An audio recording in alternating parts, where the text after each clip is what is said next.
All right, welcome back to Tech Intent. My name's Tommy Heffernan. Ryan Duffy. We're back on. We've been kind of passing ships tonight the last couple of weeks. Ryan, with you, we've been doing them individually. We're back together to do Tech Intent. So under 10 minutes, we're going to cover a topic. So today we're covering milk feeding. I suppose autumn calves coming up. There's a lot of farmers in the UK feeding calves all year round. So we're going to talk about milk feeding dairy calves, and off we go.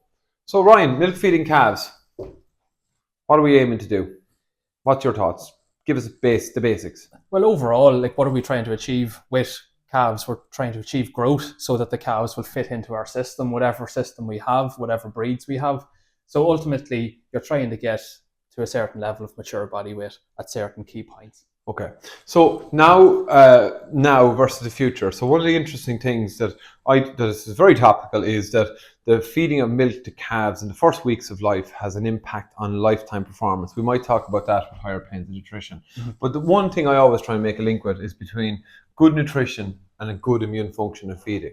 The immune system is energy hungry. If we've calves that are in poor metabolic health, underfed, it has a direct impact on immunity. Yes, any amount of studies have shown that. I'm thinking of one particularly from Pollock et al. In 1983, which demonstrated that if you have inadequate nutrition, your immune system is just not purring. It's just not doing the job. Okay, so that's key. The other thing is this, I suppose, metabolic priming. So in the first 50 days for a calf, if they have enough energy or excess energy, their cells are doubling in size, their key organ cells, aren't they? Yeah, even if we think of it, we're trying to get a calf from being a monogastric to a full-blown ruminant. So the rumen is going into overdrive. So it's obviously growing at an exponential rate. They call it allometric growth, when one part of the body's outgrowing other parts of the body.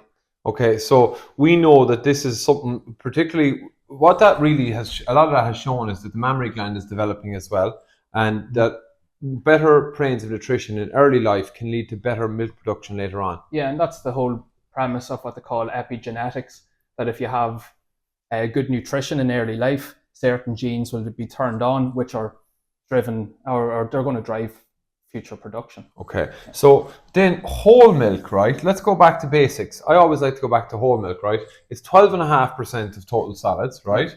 What volume of milk should we be feeding calves? How frequently should we be feeding it? Now, the reason I always go back to whole milk, if a calf was let suckle, I know dairy calves are different, they can drink up to 10 to 14 litres a day, and they'll drink anytime between 8 to 12 times a day. So, look, I always like to go back and I look at whole milk from the perspective of we're picking milk replacers that we know what's in whole milk, we know what volumes, and we know what we're trying to achieve.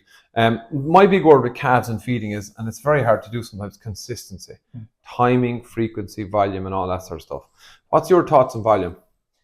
Look, all the papers are showing that if you go for what they call accelerated planes of nutrition, calves do better, they grow better.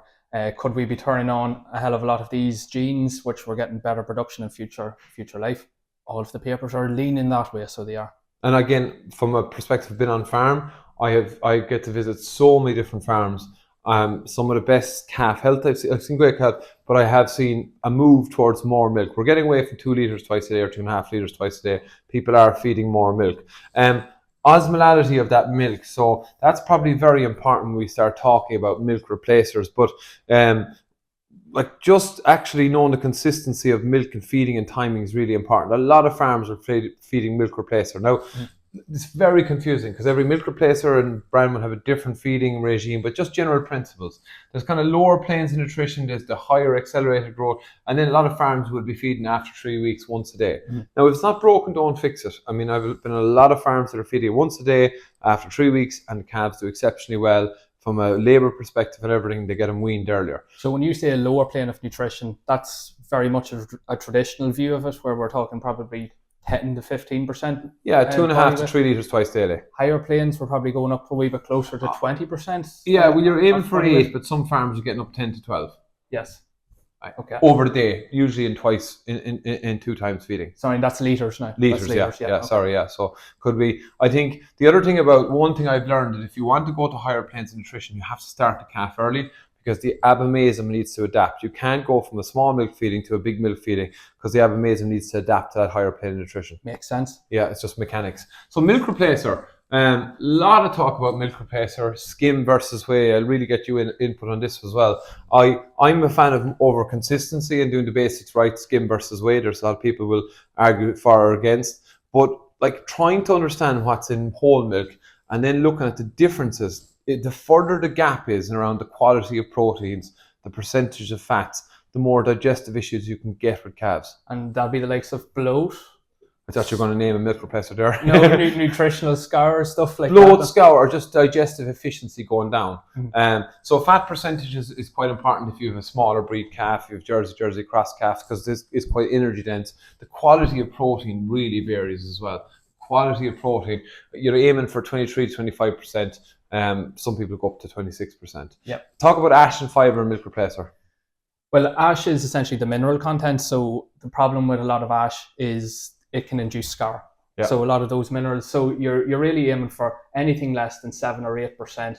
And to be honest, most commercial milk replacers would be in and around that. As for the fibre, we want it essentially less than 0 or at 0%, but certainly less than 0.15%.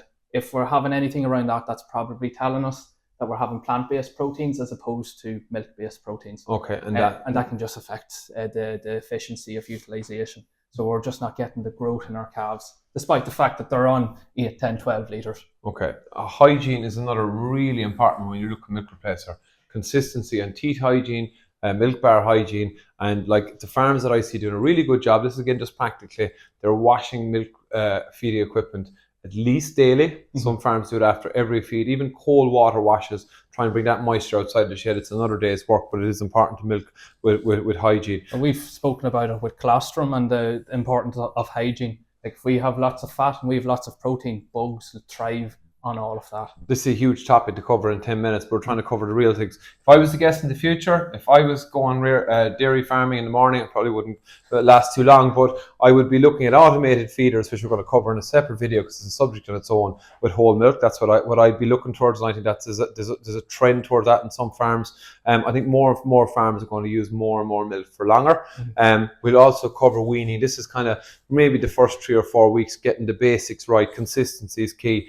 Precision Microbes as a tool, unique liquid-prone postbiotic with milk feeding. Why are we advocating for this product to go in as a tool in farming and calf rearing in the early weeks of life from a digestive function point of view, Ryan? Mm-hmm. Yeah, well, look, we know that the probiotics, live microorganisms, are going in and they're helping with dysbiosis. They're helping create that nice diversity and balance within the gut so that we're getting digestive efficiency. And then obviously we have the postbiotics in there which help with gut recovery.